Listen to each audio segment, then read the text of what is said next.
Teisho on the Ancient Way, Sesshin, talk number 6. Look at your state of mind right now. Just notice whether you are present, worried, calm, spacious, bored. Be aware of the sensation in your body at this moment. This experience, right here, right now, of each person is the culmination of a lifetime, perhaps even lifetimes. The culmination of a lifetime or lifetimes of effort, of laziness, of anger, of greed, of generosity, of kindness, of effort. This moment, this life. We tend to think of our life as some kind of thing, a lump moving through space. But if we look carefully and deeply right here, right now at our experience, not only do we find that it is boundless, that is, we can't find an end to it, not only do we find that the source of it is mysterious,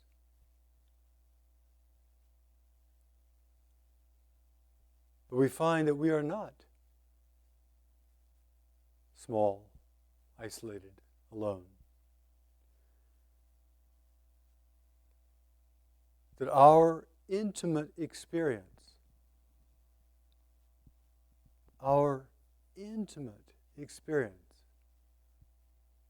Kisei talked about,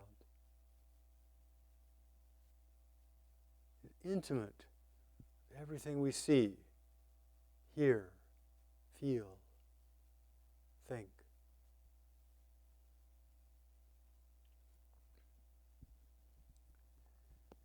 It is not a trivial matter to arrive at this place, wherever that may be.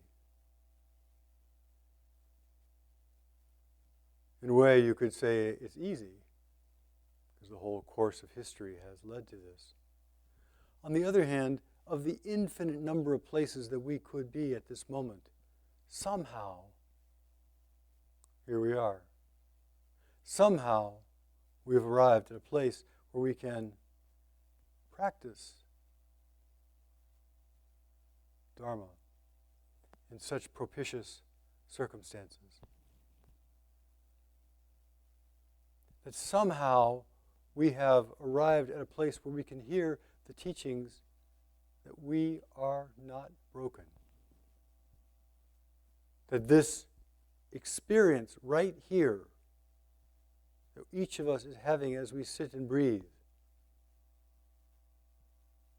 is whole and complete, lacking nothing.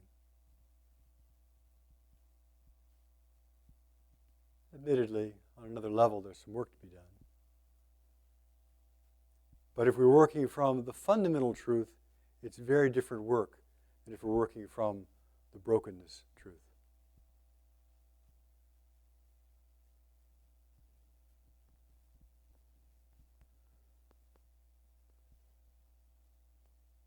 This place that we're all at on this lovely afternoon with the state of mind, the feeling in the zendo, is the culmination of this week's work. Of all the things that each person has faced, the thoughts, the struggles, the insights, the joy, the depression, the boredom, this afternoon, nothing in our history has been wasted. We could not take out one pea, one small little dot of our history. It's all vital. It's all right here.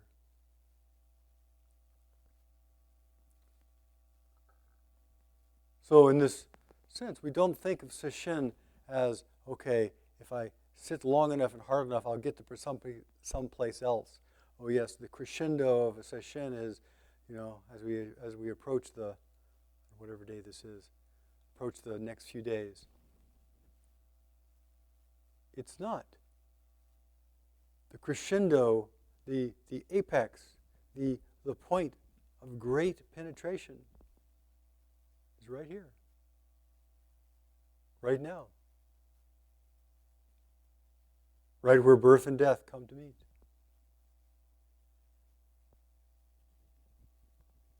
It is a mystery. That's why we keep talking about mystery. It can't be understood. We can't put our fingers or our hands or our minds or our mouth around it all.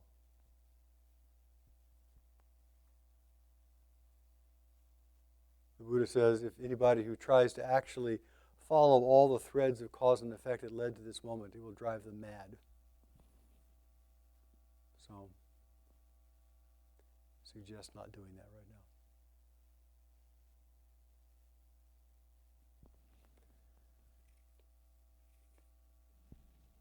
So the practice during meals, during Teisho, during Zazen, walking, the vigorous Kenhin that we're doing right now, working.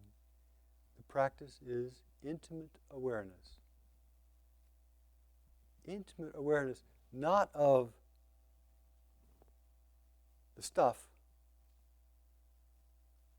but intimate awareness of the movement of life in you. And then, of course, that movement of life is intimately connected with the stuff. And as we meticulously pay attention to the stuff and meticulously pay attention to the intimate life within, everything flows better. The harmony of our essential nature reveals itself. We were working a little bit with Keizan Zenji's book called the Denko Roku, Transmission of the Light. Transmission of the light. Everyone here can see this light. Even if your eyes are closed, there still is a visual field with awareness.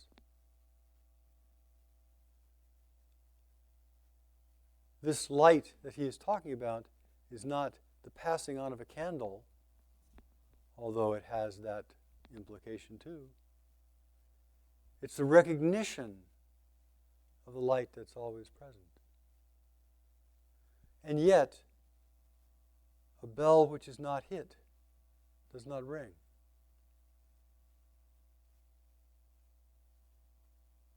It may be that the light is always present, but unless it is actualized,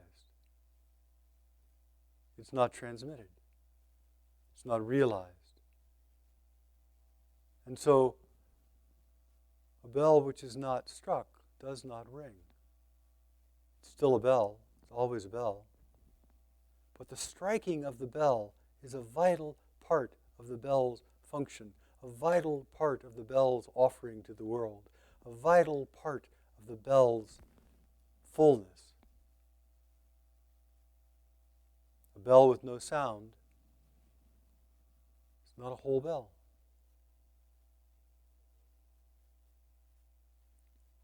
The same, of course, is true with us. Each of us, sitting right here, may indeed embody the truth, the wisdom of Shakyamuni Buddha in some mysterious, intimate way. But unless it is realized, embodied, it's incomplete. The second case in the transmission of the light, the book about how the bell has been struck over and over, how realization has been awakened over and over, how people have learned to function over and over. The second of these cases is the case of Mahakashapa.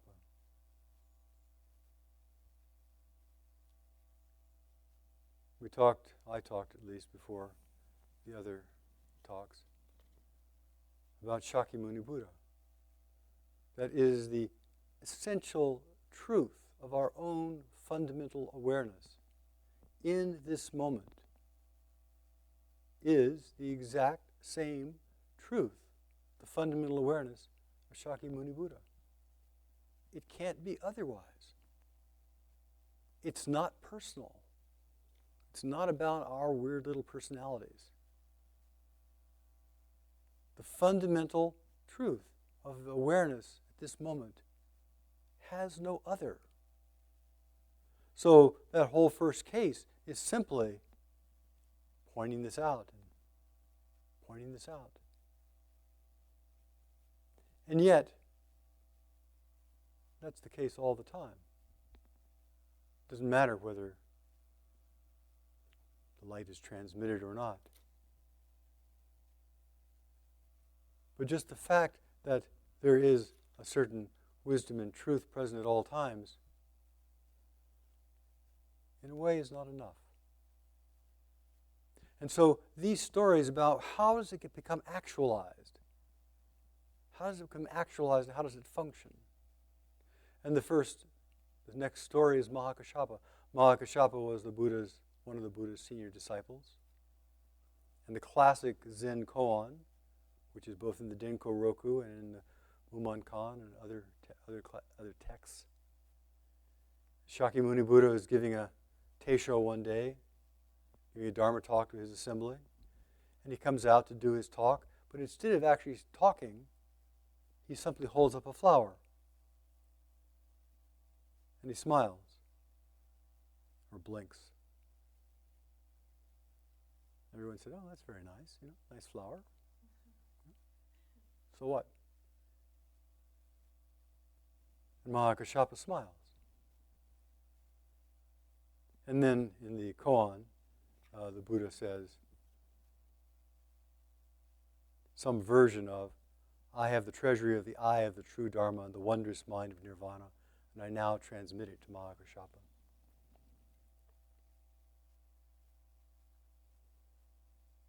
And the whole koan, in all the different cases, in all the different collections, is what does this mean? What is this about? How many flowers have we seen in our lives? How many people have smiled at us in our lives? How many times have we tried to blink the dust out of our eyes? What does this mean then in this particular case? Why is this considered one of the fundamental koans? Why is this the second koan in transmitting of the light?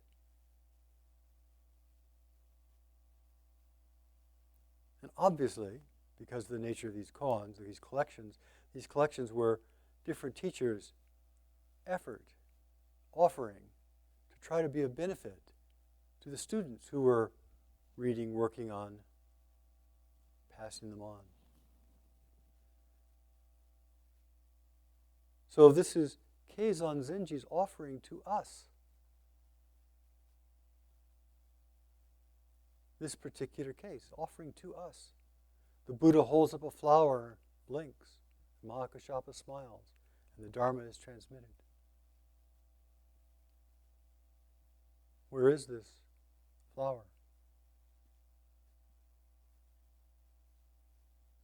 If you don't call it a flower, what do you call it?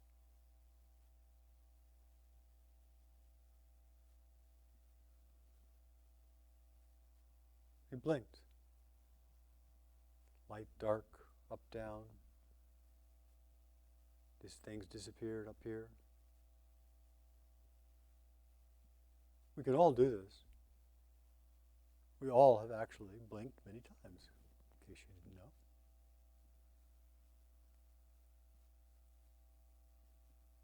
That has to be the Buddha's eyes, the Buddha's ears hearing that bird, the Buddha's body feeling this floor. Because there is no other. And yet we have this case. The case goes, the first patriarch, first ancestor was Mahakashapa. Once the world-honored one, it's just an appellation of the Buddha. And obviously when it says world-honored one, it doesn't mean that he was renowned by all the Aborigines in, Zululand. It doesn't mean that. Just as each of us is preeminent in our life. Each person is preeminent. And in a way you could say, from the perspective of each one of us, we are the central being in the whole world. We know this life more intimately than any one or thing. We taste. The only being in the universe that can taste what's in our mouth. Can feel the grumbling of our bowels. Feels the itching of our skin. When he says world-honored one, from this vantage point, we are. We. Not our personality. Our personality happens to be a nice, interesting reflection in a way, part of. But our personality is, on any scale is kind of crooked.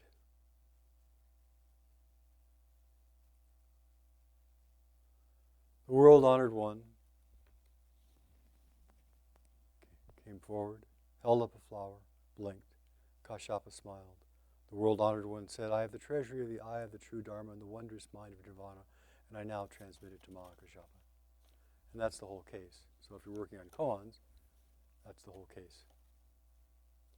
If you're working on koans, then you have to see the Buddha. You have to understand Mahakashapa. You have to understand what is recognizing what. It's not as though they're one lump. It's all part of the koan. It has to be looked at from the perspective of big mind, human mind.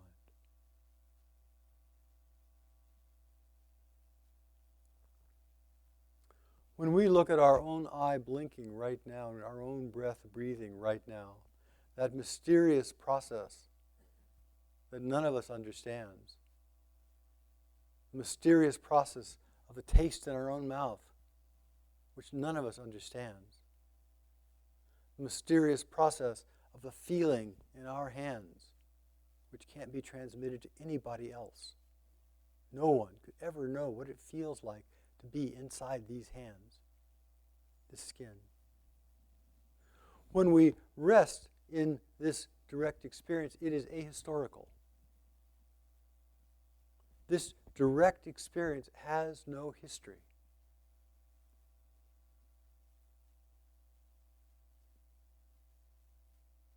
To feel the hands, the body, the mouth, with no history at all.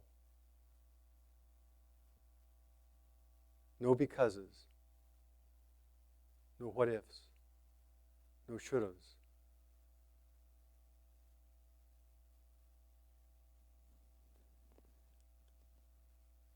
Well, I can say that this life and this body is the culmination of all history. In the same sense, there is no history at all. This particular sensation of our own breath. So that is part of the practice. Can we sit with this mystery and be intimate with it and experience it intimately with nothing added?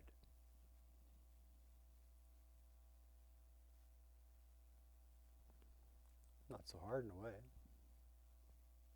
But our mind just keeps adding things, adding things, adding things, adding things. Oh, good, bad, right, wrong, I like, dislike, I'm bored, I'm entertained, I'm happy, I'm sad. And we keep adding all these labels.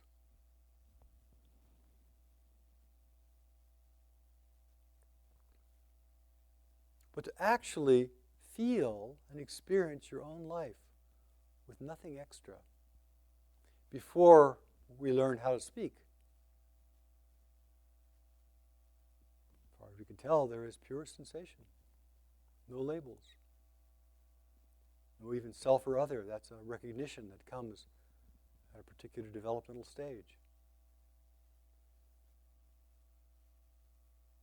So we come during the Sesshin, and our goal is, of course, not to become infantile, infants, but to know that state which is as pure as snow. And then to begin to give it life, to ring the bell of our life through our particular DNA, our particular wisdom, our particular way of being in the world, our particular hands, our particular way of speaking, carrying ourselves, being engaged with relationship. We come to Sesshin, and we are here, first off, learning to quiet the mind, to be present. But if we do that, we actually can touch the non-causal, the ahistorical. Because if we look very directly at our breath or our thoughts or any particular thing we put our mind on, pop, pop, it just pops up. 1 minute it's not there, the next minute pink elephants are in your mind.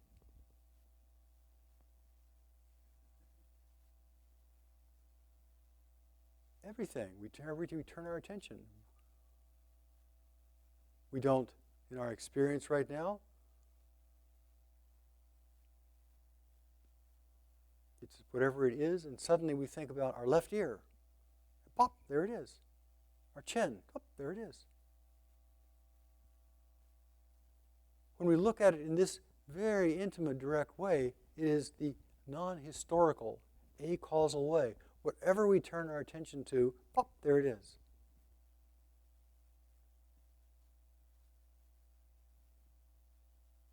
Out of the great mystery.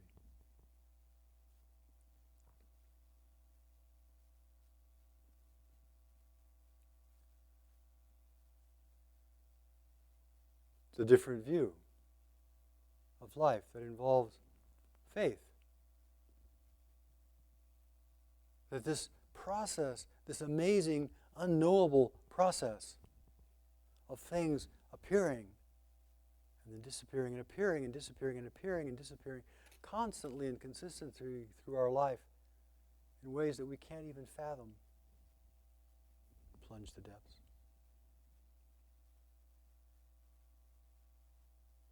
We can't get our whole mind around it. We try, especially in our nicely well-educated culture, we try to really understand it all, put it all in a box so that it makes sense, so we can have some prediction of what's coming next. We try to put together causal sequences so that we are not surprised, so we can organize the events of our life. And of course, that's all well and good. It's all fine. Sometimes I do these kind of talks and I hold up a cell phone and say, look, this is a causal result. It's good to have nice causes. But this is not what we're looking at right now. We're looking right now at the acausal. Things just appear. You don't know what's going to come next, and it just appears. It just appears. It just appears. 1 minute, you're looking at the universe and you're filled with bliss, and the next minute, all you can see is just, your own gnarly personality. 1 minute, things are easy and smooth, and a couple of few breaths later, your mind is just filled with chaos and confusion. And then your mind is filled with chaos and confusion, and pop, a few minutes later, you've forgotten all about that, and you're enjoying lunch. When we are paying attention right here, right now, and watching things mysteriously, anxiety pops out of nowhere, disappears. Pops out of nowhere, disappears. When we really begin to rest in that view, takes faith. It takes faith. It takes a sense of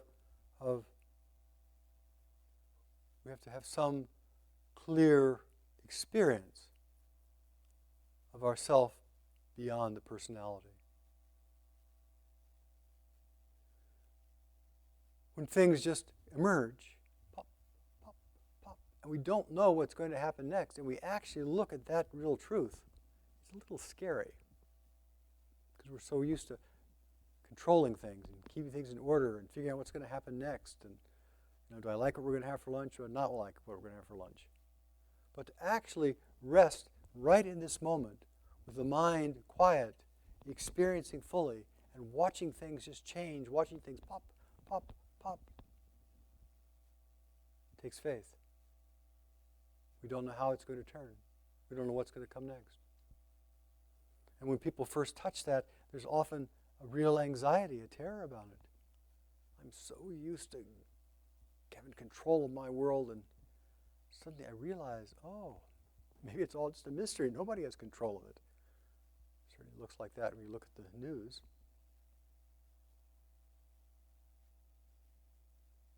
This is a different realm than the realm of personal responsibility, which we could also talk about. They're not dissimilar. So we're sitting in Sesshin, we're sitting right here, attentive, tending to the one who's listening, tending to the one who is feeling.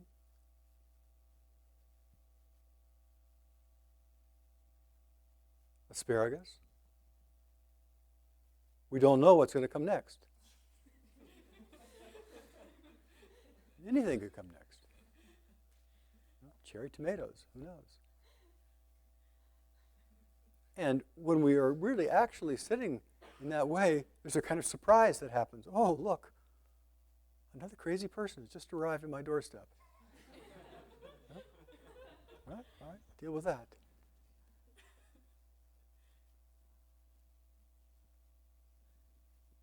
Another bodhisattva has just appeared.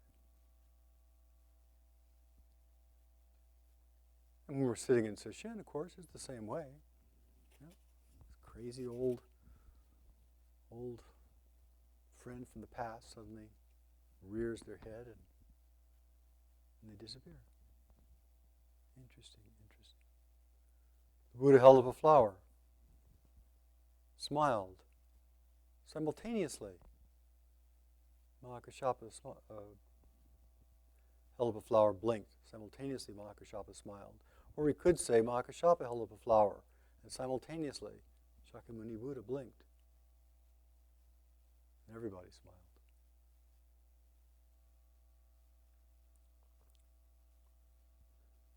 The traditional transmission image is of a seal. That we have a seal and we press the seal into a soft wax and the seal is left and it leaves the imprint. And then that imprint creates another seal. And that seal leaves another imprint. And that imprint creates another seal. And the seal and the imprint, while they are fused, are the same thing.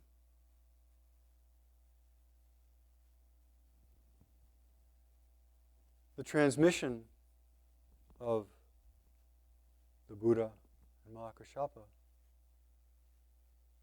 about this oneness of cause and effect, this miraculous synchronicity, this miraculous recognition that out of the great mystery, simultaneously, flowers, blinks, and smiles all arise.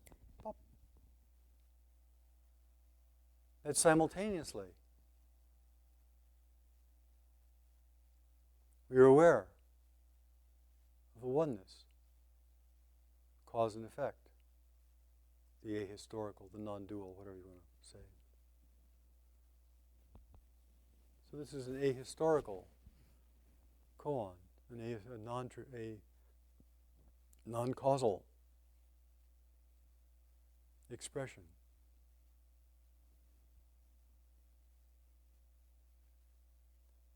It has no meaning but the isness of the experience.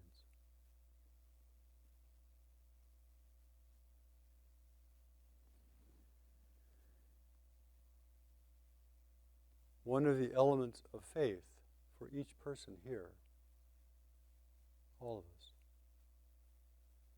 is faith that what the Buddha, the great spiritual genius of our era, saw, tasted, was intimate with, that we, too, can taste it, be intimate with it.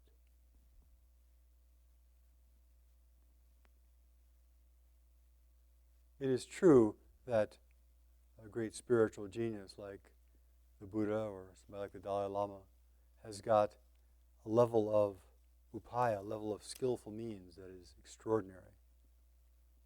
But that essential touching of our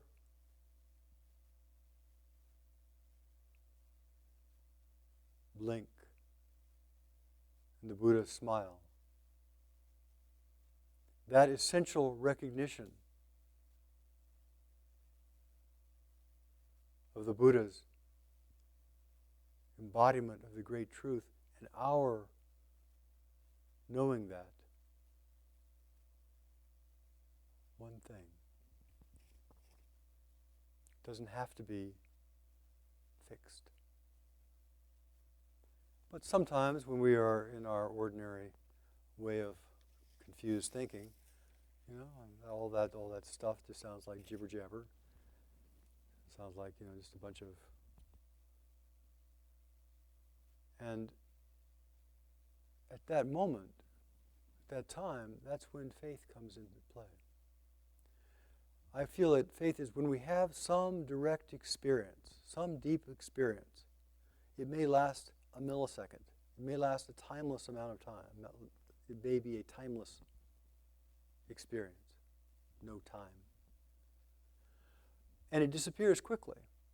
But when we have an experience like that, perhaps an experience of great deep calm, perhaps an experience of the interfusing of all things, perhaps an experience of no boundary, perhaps an experience of acausal like I'm talking about today.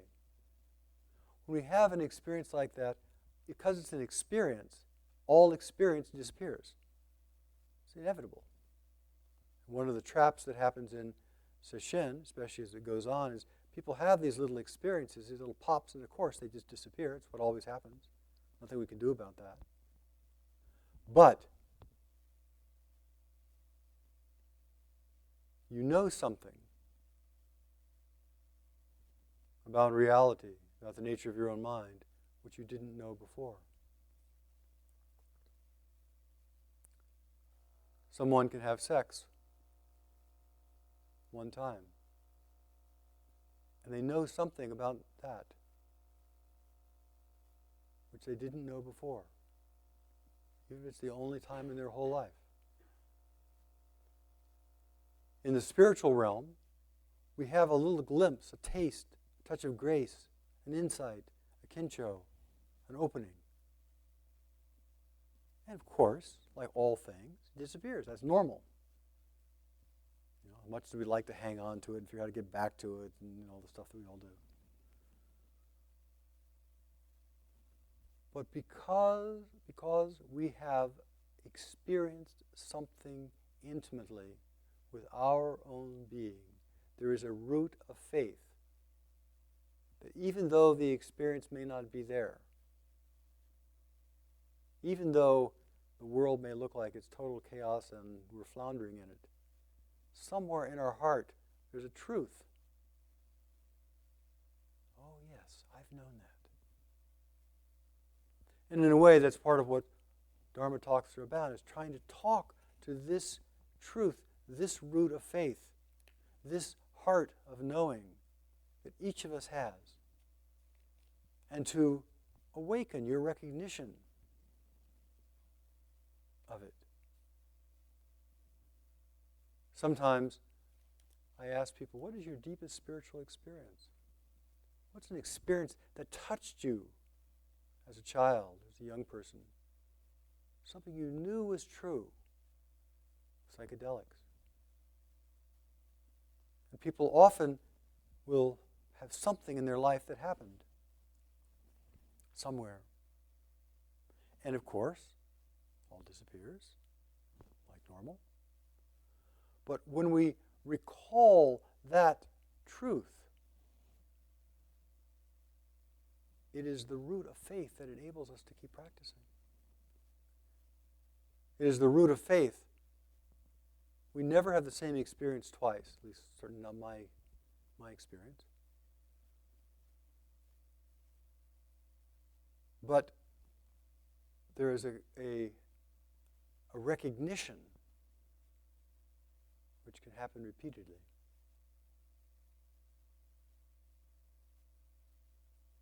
This koan is about that recognition. This koan is the Buddha brought his entire life and all of his previous lives to this moment on Mount Gudarakta, Vulture Peak.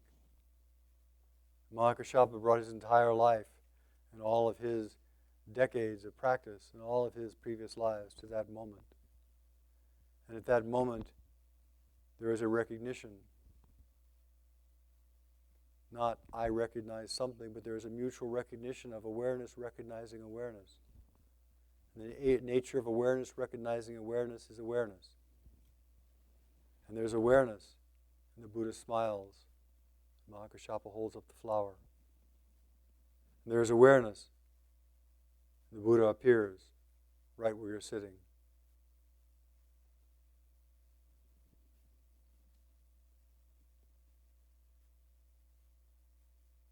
That is intimacy. Kisei said it's not apart from your own breathing. But it does require a clear mind.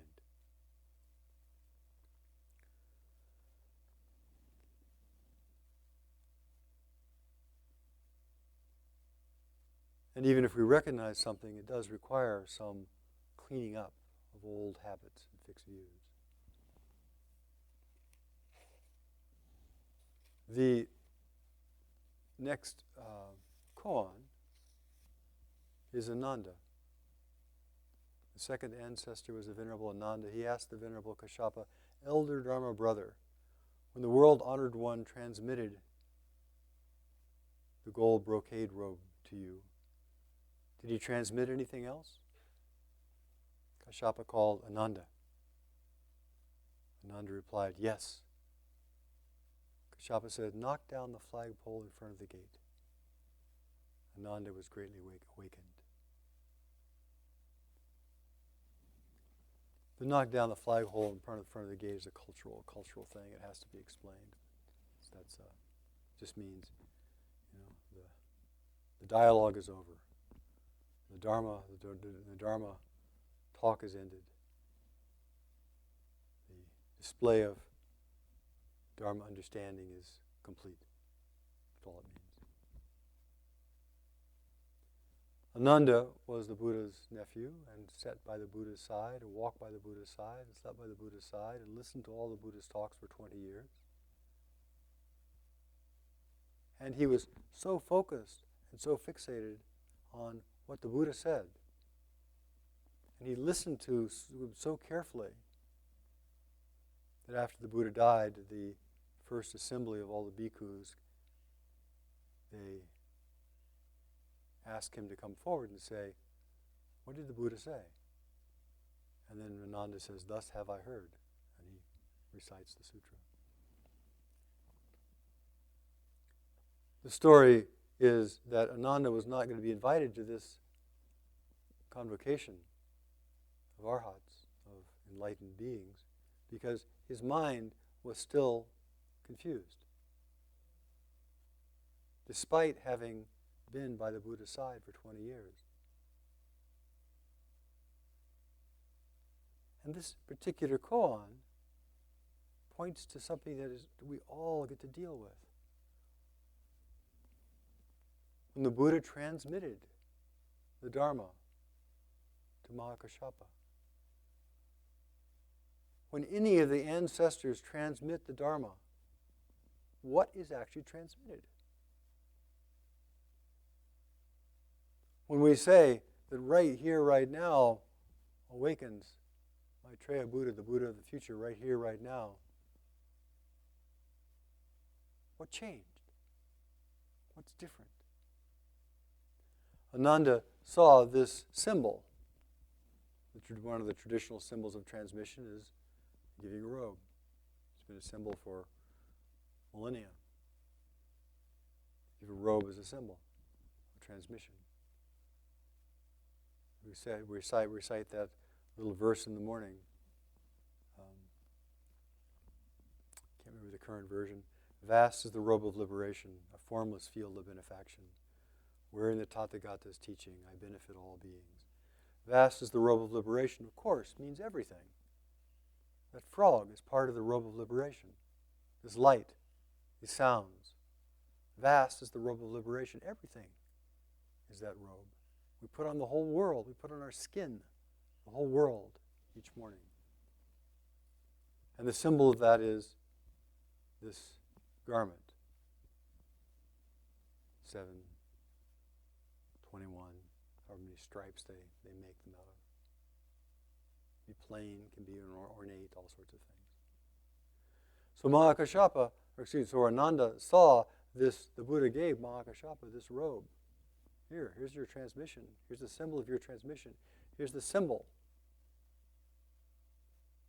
And of course, we look around and see teachers of all sorts of lineages.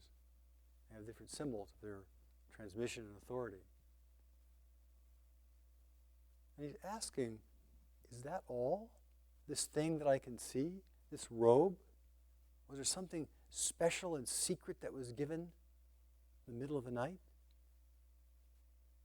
What is transmitted to whom? And that's this next koan. When we inherit the Dharma, what is it that we inherit? How can we inherit the Dharma?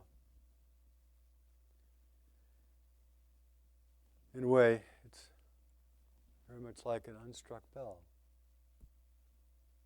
When someone actually strikes the bell and it rings its true tone and its true notes. In a way, we can say that ringing right there is the transmission of the Dharma. We are not lumps. And the outcome of practice is not to be an enlightened lump. The outcome of practice is to be a vital, dynamic, alive human being that knows this great mystery comes right through our DNA, right through our awareness, that we give birth to the whole world. And that in that we have a responsibility to everything and everyone. And in inheriting that, having that bell rung, and having this realization, and we take on that mantle of responsibility, that mantle of care for everything in its own way. It's part of the transmission. Part of what Ananda overlooked. Thinking, there must have been something. Just like we think, something. If I just get something, if I just have an experience, if I just get to this, I just get to that, then, hallelujah. What recognizes that frog?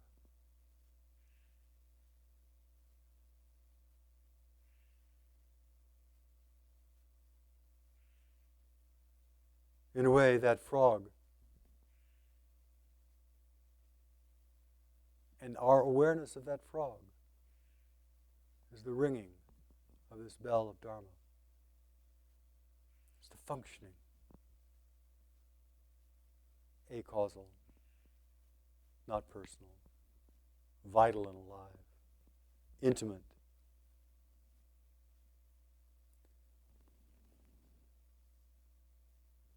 So as we continue in Sesshin, Drop the past. Drop the future. Open your awareness to what's right here, right now, uncluttered by all that stuff. And that place is a place of not knowing, a place of great intimacy, a place of vital aliveness, which is the essence of each of our lives. Have great confidence. Have great faith.